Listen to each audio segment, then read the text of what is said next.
আসসালামু আলাইকুম দর্শক।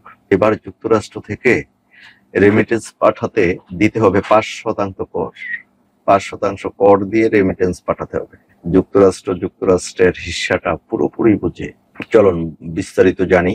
যুগান্তরের রিপোর্ট। যুক্তরাষ্ট্র থেকে অন্য দেশে টাকা পাঠাতে 5% কর পরিশোধের নতুন আইন পাশের পথে। এর আগে মার্কিন president Donald Trump one big beautiful bill act নামে প্রস্তাবটি করে। রোববার মার্কিন কংগ্রেসের বাজেট কমিটিতে মাত্র এক ভোটের ব্যবধানে তা পাশ হয়েছে। এই বিল কর, সরকারি ব্যয় হ্রাস এবং সীমান্ত নিরাপত্তা উন্নত করার পরিকল্পনা অন্তর্ভুক্ত করা হয়েছে। বিলের একটি গুরুত্বপূর্ণ অংশ হলো মার্কিন যুক্তরাষ্ট্র থেকে অন্যান্য দেশে অর্থ স্থানান্তরের উপর 5% নতুন কর আরোপ করা।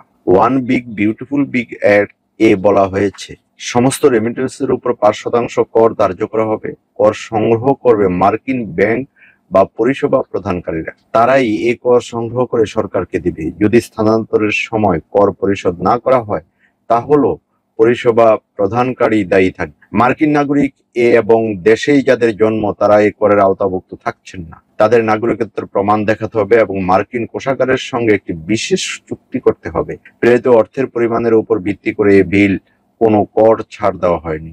এর অর্থ হলো প্রেরক যদি মার্কিন নাগরিক না হন তবে ছোট স্থানান্তরের উপরও কর আরোপ করা হবে। এর ফলে সবচেয়ে বেশি ক্ষতিগ্রস্ত হবে ভারত, কারণ ভারত আমেরিকা থেকে সবচেয়ে বেশি রেমিটেন্স পায়। 2023-24 সালে ভারত 118.7 বিলিয়ন মার্কিন ডলার পেয়েছিল। এর 27.7% হয়েছে মার্কিন যুক্তরাষ্ট্র থেকে। এই রেমিটেন্সের বেশিরভাগ আসে H-1B এবং L-1 ভিসায় মার্কিন যুক্তরাষ্ট্রে কর্মরত ভারতীয়দের কাছ থেকে।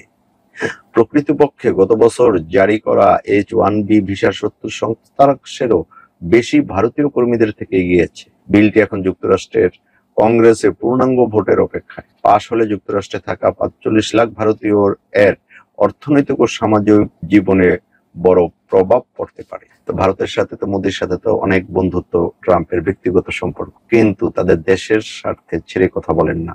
এই হলো আমেরিকা। দর্শক, আজ এ পর্যন্তই। ভালো থাকবেন। আল্লাহ হাফেজ।